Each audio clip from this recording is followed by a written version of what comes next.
Hey guys, it's Hunter. Welcome back to another episode of AskGufish. This is the series where I answer your questions on Discord. Don't forget to join if you haven't already, if you've got a question for a future episode. And today we're going to do a deep dive on a question that I got that I think deserves its own dedicated video. So smack a like on it if you go on to enjoy the video. That actually helps out more than you know, and let's jump into it. Rusty Offset Gang asks, EVH has released a star shape.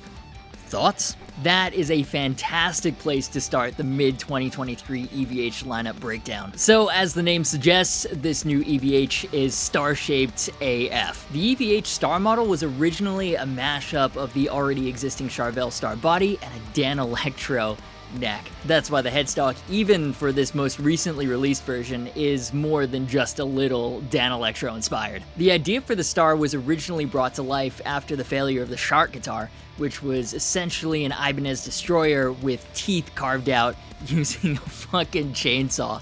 After all the modifications and alterations, Eddie himself didn't even like how it came out sounding or how it played, and so the Shark was scrapped in favor of a new design. That design, of course, being the Star, which was born just before the supporting tour for Women and Children First and debuted in a 1980 issue of Guitar Magazine. But it wasn't until 2015 that there was a Stripe Series production run, followed by Stripe Series Star Replica in 2020. So actually quite a bit of lore behind this shape, and the latest version of the Star comes in Matte Army Drab, Primer Gray, Black, and Stealth Black with gold hardware, and it's actually surprisingly classy. It kind of reminds me of the classic Tobacco Burst Solar single cut, classy and metal as fuck at the same time, that kind of vibe. Basswood bodies, bolt-on quarter-sawn maple necks, 25.5-inch scale, and compound radiused 12 to 16-inch ebony fingerboards. You know, the standard modern EVH and Charvel style specs. The electronics consist of a single EVH Wolfgang pickup, single volume pot, and an arcade-style momentary kill switch,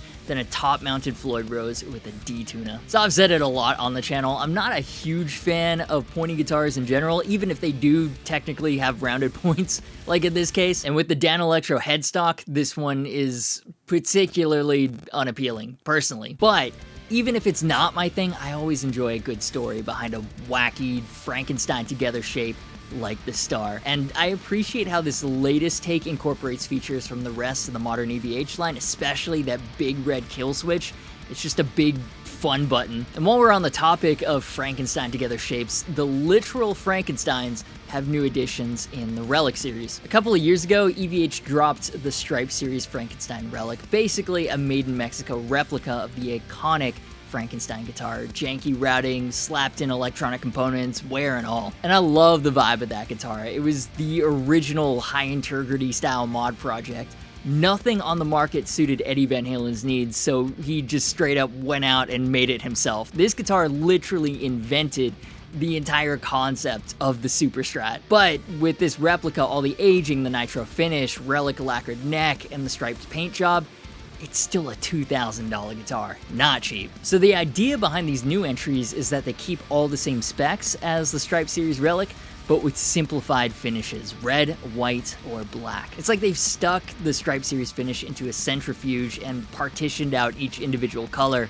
for $300 less. And the Relicing seems quite consistent and faithful to the original, but at the same time, each one is unique, especially when it comes to the color of the natural woods. So now's a great time to mention that this video is sponsored by Sweetwater, and they have the guitar gallery, so you can actually see each unit they have in stock, the serial number, the weight, and pick the actual one that you want. It's super helpful for buying guitars online. So yeah, links to more information on all the gear featured will be in the description. You can also bookmark my affiliate link if you're picking up something later. That actually really helps out the channel. And looking through the pictures of the actual units, I really want the aged white one. I really like the feel of an aged lacquer neck, and I've always loved the overall functional jankiness of the Stripe Series Relic, like the Floyd with the D-tuner for all your dive bomby drop tuning needs, the pickup selector in the middle position, the non-functional single coil in the neck, which can actually be wired up if you want to, the remnants of what was once a pick guard with a volume knob that says tone. It looks absolutely tragic, and everything about it is just so cool. It's almost too Van Halen-y though, if you know what I mean. These inspired by versions probably won't hold their resale value as much as the straight replica, but all the specs are here, and it'll feel more like I'm playing my guitar rather than just borrowing Eddie's guitar for $2,000. And in general, there aren't too many production level relics. Again, it's all about the feel of that neck. The worn-in feel of a heavy relic is just incredibly satisfying. Besides the Charvel Henrik Danhagi signature, I hope I pronounced that right, these are the most affordable heavy relics guitars on Sweetwater. The rest are double the price at the custom shop level. So yeah, big fan of these. We've already talked a bit about the new EVH MIJ series, so I'll just briefly touch on those.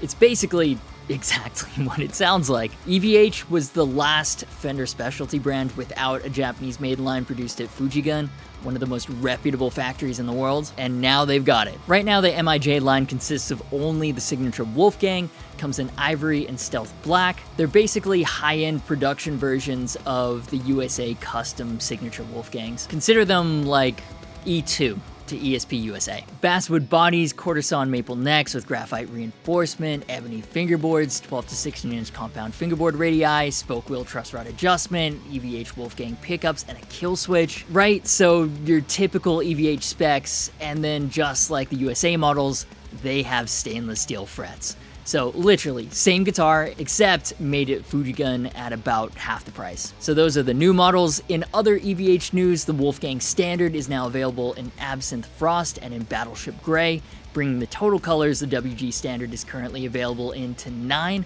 The other 7 are black, striker red, matte army drab, quicksilver, cream white, silver sparkle, and gold sparkle. The Wolfgang Specials earned itself a few new colors as well. The Wolfgang Special QM is now available in purple burst, and the non-quilted Wolfgang Special received Sonic Boom, shockingly similar to Fender's Sonic Blue, go figure. So definitely some super interesting stuff going on here. EVH is a much smaller operation than that of Charvel or of Jackson, so sometimes their new drops are just like new colors, but not this time. This time they've revived and updated the Star. Very curious what you guys have to think of that one. The MJ series, EVH with stainless steel frets, that's off to a really good start. And of course, the Relic Frankies look so sick. There was a lot of speculation about what EVH would do when Wolfgang took over, and so far it seems like they're playing things very smart. Nothing is radically different from what they were doing before, but they're good positive steps. Between these and the 5150 Iconic, which turned out in the end to be a really awesome budget-conscious amp, we might be seeing some of the last projects that Eddie himself worked on. In the next year or two, you'll start to see new, more modern EVH models enter their catalog. Mammoth WVH is killing it right now, and the whole band is playing prototype EVHs. You've got a flat-top Wolfgang with trapezoid inlays, a Tune-O-Matic style tailpiece and bridge, and a 4-control layout. You've got a double humbucker bass.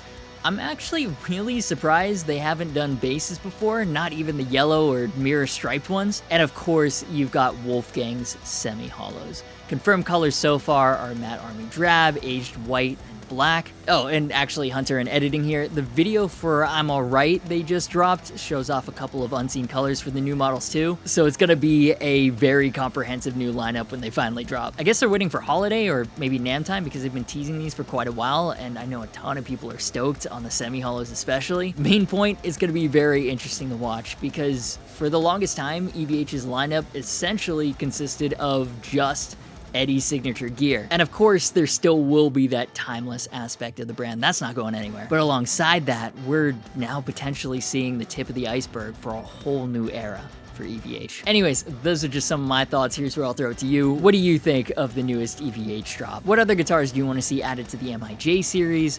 What do you think we'll see from EVH going forward? What would you like to see from EVH going forward? Any and all thoughts? Drop them down below. Massive shout out to my patrons for supporting the channel. Their names are up on the screen right now if you want to join them. You can also join as a channel member to leave a tip or pick up a comfy ass shirt. Everything goes back into the content, and appreciate you if you decide to do that. If you enjoyed this breakdown, subscribe, hit the bell for notifications, that way you don't miss any new uploads. Social media, merch, and Discord server links are in the description. As always, thank you so much for watching. You've been awesome, and I will see you for the next video.